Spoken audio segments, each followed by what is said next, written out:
모세혈관의 활동이 가장 바깥으로 드러나 보이는 곳이 어딜까요? 바로 피부입니다. 그리고 피부와 연결된 점막, 털, 손톱, 발톱을 보면 모세혈관의 건강도를 확인해 볼 수 있는데요. 우리 몸에서 가장 큰 장기가 바로 피부인데 평균 한 사람마다 한 2제곱미터 정도 되는 넓이를 갖고 있습니다. 이렇게 큰 피부를 살리는 영양 공급선도 바로 모세혈관인데요. 모세혈관은 피부의 진피층에 널리 분포하고 있습니다. 그래서 우리가 표피만 살짝 벗겨지는 상처는 피가 나지 않잖아요. 그런데 진피까지 상처가 나면 피를 흘리게 되는 것이죠. 한편 점막의 경우에는 우리가 결막을 이렇게 뒤집어 보거나 또는 입술 안쪽 이렇게 혀를 관찰해 보면 혈관이 비쳐 보이는 게 보여요. 그래서 저는 한의원에 오시는 환자분들한테 혀를 내밀어 보세요, 손톱 보여주세요, 이렇게 요구를 많이 합니다. 바로 모세혈관의 건강 상태를 체크하기 위함인데요.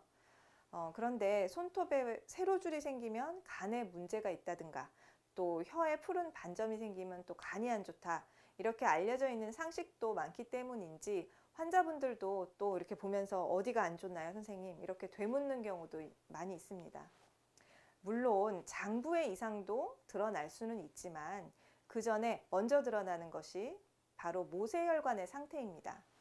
저는 이렇게 모세혈관을 보는 이유가 혀나 구강점막에서 드러나 보이는 모세혈관의 이상 또는 손톱에서 드러나는 모세혈관 노화가 바로 피부 건강 상태와 직접적으로 연결되기 때문인데요.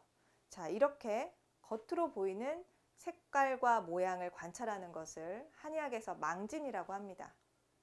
망진에서 알 수 있는 정보 중에 가장 귀한 것이 바로 모세혈관의 상태라고 생각합니다. 자, 이렇게 제가 망진을 통해서 외부로 표현된 모세혈관을 관찰하는 이유가요. 맥진으로는 다 알기 힘든 모세혈관의 상태가 피부를 관찰할 때 드러나기 때문입니다. 우리가 맥진을 절진이라고도 하는데요.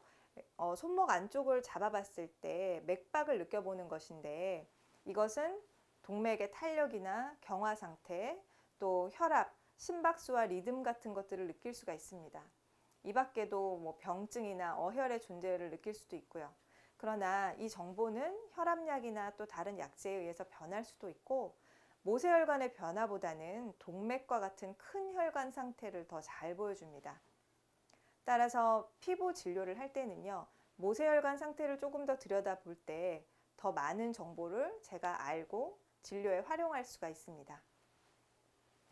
또 제가 촉감을 이렇게 만져보아서 느끼기도 하는데 피부나 털의 상태를 느껴서 피부로의 모세혈관 기능이 제대로 흘러가고 있는지 확인할 수가 있습니다.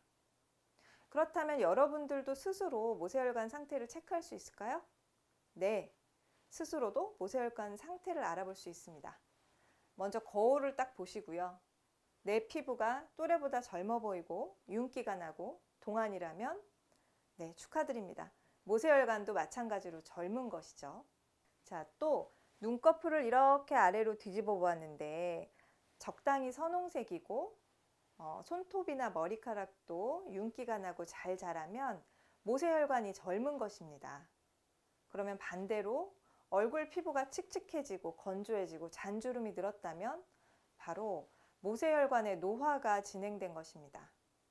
손발톱이 잘 바스러진다면, 또 머리카락이 가늘어지고 요새 들어서 잘 빠지고 숱이 줄어들었다면, 또 입이 마르고 눈이 마른다면, 혀를 내밀어 보니까 표면이 갈라졌다면, 또는 다크서클이 진해지고 기미가 짙어졌다면, 그리고 마지막으로 건조해지다가 못해서 가려움증이 발생했다면 어떨까요?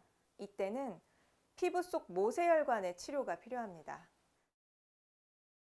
자, 노화를 늦추고 건강한 삶을 영위하기 위해서는요, 스스로 모세혈관 건강 상태를 잘 체크하는 습관도 중요하고 또 모세혈관을 잘 관리하고 회복시키는 노력이 꼭 필요합니다.